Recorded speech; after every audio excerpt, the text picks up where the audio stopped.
Hello, everybody. My name is Zachary Wheat. I'm a sophomore here at NAU. I live in the Flagstaff area and I'm majoring in biology. Today, I'm going to be giving a presentation on the history of emergency management. And I'm going to be doing that by looking at various specific natural disasters throughout history and looking at how the federal government responded to these disasters in a way that increased their ability to cope with emergency situations and manage these situations. So without further ado, let's get into it. First of all, we're going to talk about natural disasters. We're going to give it a kind of definition. So basically, a natural disaster is any act of nature that causes destruction or damage of property or loss of life, anything along those lines. So these could include things like hurricanes, floods, tornadoes, earthquakes, droughts, etc., just things along those lines. And then emergency management is defined by FEMA as the managerial function charged with creating the framework within which communities reduce vulnerability to hazards and cope with disasters. So basically that means that emergency management is the ability of a community or an institution to recognize possible emergency situations and find ways to go about managing or mitigating these disasters from happening. About creating a framework so that way it's easier to recover after these disasters occur and it's easier to plan for these disasters. Obviously, natural disasters are in need of emergency management. They're a thing that it's just part of living on this earth. They're inevitable. It's going to happen, so it's best that we just find ways to manage these situations, find means of mitigation, find means of proper recovery. So with that being said, the purpose of this presentation is to look at specific natural disasters and look at how they kind of form the federal policy and kind of increase our ability to cope with these emergency situations. So let's start by talking about just the natural disasters in particular, then we'll move into the legislation surrounding these and the historical significance of these particular disasters. So first of all, Hurricane Donna, or before I get into that, hurricanes are divided into 5 classes based off of wind speed and overall potential for destruction, with 1 being the lowest and 5 being the highest. With that being said, the first hurricane we're going to talk about, Hurricane Donna, was a Category 3 hurricane that struck the eastern coast of the country in 1960. It's actually the only hurricane on record to hit all 3, Florida, the Mid-Atlantic, and the New England regions. So obviously that's going to cause a lot of destruction along the way. It is a Category 3 hurricane. So the total damages after this hurricane resulted in $6.6 billion in losses, and it also created storm surges. Now, a storm surge is basically the rise in sea level associated with the hurricane. You have an increased level of rainfall or precipitation because of the hurricane, and also an increased atmospheric pressure that's going to cause the sea level to rise, which is going to cause flooding in the local areas and more disaster and more damage. The next disaster I'd like to discuss is Hurricane Carla. Now this one was a Category 4 hurricane, so a little bit more destructive than the last one. It struck in 1961 in the Gulf of Mexico, hit Texas, in particular Port O'Connor, Texas. This hurricane also had storm surges. That's just an inevitable part of hurricane. It caused $300 million in losses and also took 43 lives. The next hurricane or disaster I would like to discuss is Hurricane Betsy. Now, with this hurricane, it's not necessarily the winds and the destruction from the hurricane directly that's of historical significance, but rather it's the storm surges, that is that rise in sea level. That's why we're going to be looking at it. It caused immense flooding. The storm surges were up to 16 feet high in some places. Also, the water was such an immense amount that it caused the levees to break. Now, a levee is basically just a means of mitigating potential flooding from a hurricane. Obviously, once those break, that causes a lot more flooding. So because of the storm, there was actually 160,000 homes that were flooded, and that flooding lasted up to 10 days in some areas. The storm was responsible for the loss of 76 lives, and the damage was so immense that it was actually America's first ever billion-dollar hurricane. The final disaster I'd like to discuss is the Hebgen Lake earthquake. Now, this one occurred in 1959 in the Montana part of the Yellowstone National Park. Now, earthquakes are measured on a scale, it's called a seismic activity scale. Basically, 10 is the greatest possible number that an earthquake could be. Such an earthquake has not ever been achieved, thank God. But this particular earthquake was a 7.6 magnitude, so that's fairly destructive. It was actually the largest earthquake in the U.S. Intermountain West history.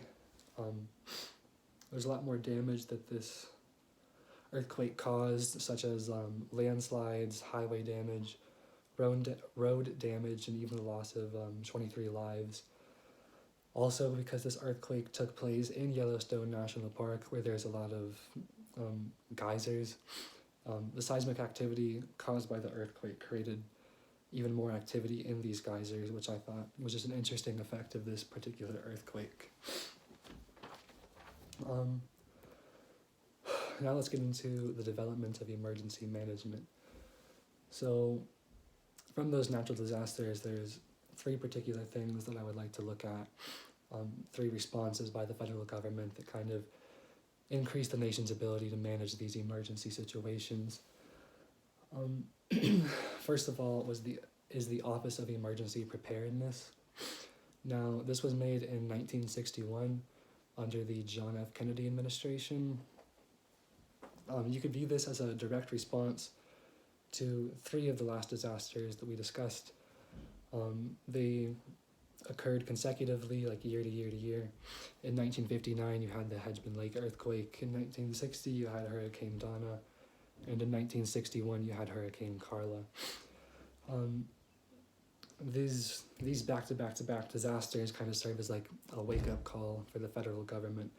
They kind of saw the potential for natural disasters to be incredibly destructive. They could take homes, they could take lives, they could cause flooding, etc.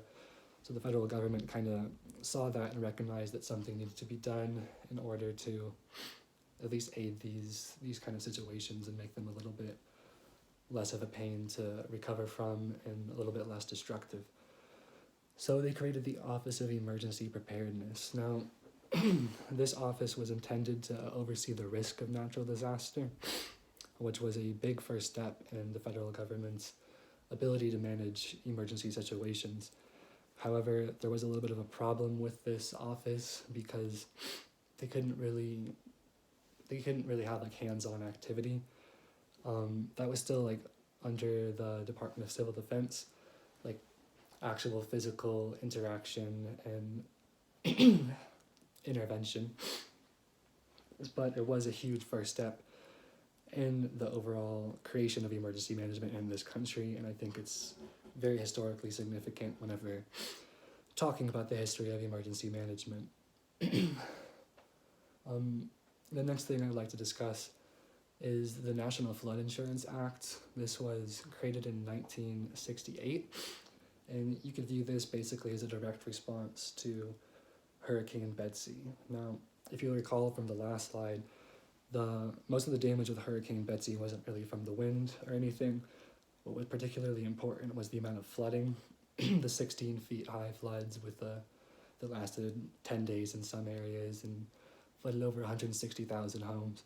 Now that was a massive wake-up call for the federal government, and a big problem with flooding is that a lot of people just wouldn't insure areas that were more subject or more prone to being flooded. And this made the victims of flooding activities, it made it a lot harder for them to recover. So the federal government stepped in and then made the National Flood Insurance Act, which in turn created the National Flood Insurance Program. Now this basically just ensures flood insurance for individuals along with businesses. This will aid in the economic recovery along with overall recovery of the communities and individuals that are affected by flooding. This was a major step in emergency management in the sense that it will aid the communities and the victims in their ability to recover. It will help them to cope with a disaster, especially economically. It will help them to cope. The National Flood Insurance Act had also taken certain steps to help communities kind of rebuild after a flood in a way that makes them less vulnerable to flooding events in the future. So this could include anything just like overseeing the rebuilding of infrastructure after a flood, just ensuring that it's capable of withstanding these types of natural disasters. So the National Flood Insurance Act kind of served as a means of prevention and it also kind of served as a means of recovery, which are both very important in emergency management. The next policy I'd like to talk about is the Hurricane Protection Program. Now this one we could also view basically as a direct response to Hurricane Betsy. Because the flooding there was so immense that it broke the levees, which caused even more flooding, the national government responded by creating this Hurricane Protection Program. It was basically designed to aid in the rebuilding of New Orleans, specifically their levee systems. So they got the U.S. Army Corps of Engineers to help them do this, to help them rebuild in a way where if a flooding event like this were to happen again, then they could properly respond to it and they could properly withstand it, and the damage hopefully wouldn't be as drastic or severe. Actually, the levees that the Army Corps of Engineers built back then in the 60s withstood until 2005 and unfortunately got destroyed by Hurricane Katrina. So, in conclusion, natural disasters is an act of nature that leads to devastation, damage, loss of life, and natural disaster, or the response to natural disaster, is a vital thing whenever looking at emergency management. There have been a number of natural disasters in history, and our response to these disasters and our preparation in terms of prevention and recovery have led to a better overall emergency management system for America and for the federal government as a whole. Just to reiterate those points one more time, the Hurricane Donna and Hurricane Carla, along with the Hedgeman Lake earthquake, you could view as natural disasters directly responsible for the creation of the Office of Emergency Preparedness by the John F. Kennedy administration. Another thing, you could look at the creation of the National Flood Insurance Program as a direct response to Hurricane Betsy, along with the flooding and the storm surges that came along with it. And then lastly, you could look at the Hurricane Protection Program also as a direct response to Hurricane Betsy.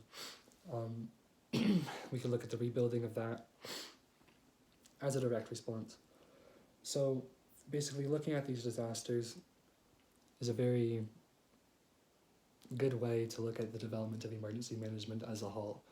Because with each disaster in history, there's a need for response, there's a need for recovery, there's a need for mitigation, there's a need to repair, there's a need to prepare for an emergency like this is going to happen again, because most likely it will. So our adaptations to these emergencies and our ability to recover and respond is a very easy way just to look at the history of emergency management. And hopefully you learn a little bit of something about emergency management. Hopefully you learn a little bit about natural disasters. Hopefully you have a little bit more of an appreciation for nature and the potential damage that it could cause, and a little bit more of an appreciation for the protocols and the systems we have set up to deal with these kinds of emergency situations. Here are my sources, and thank you for listening to my presentation.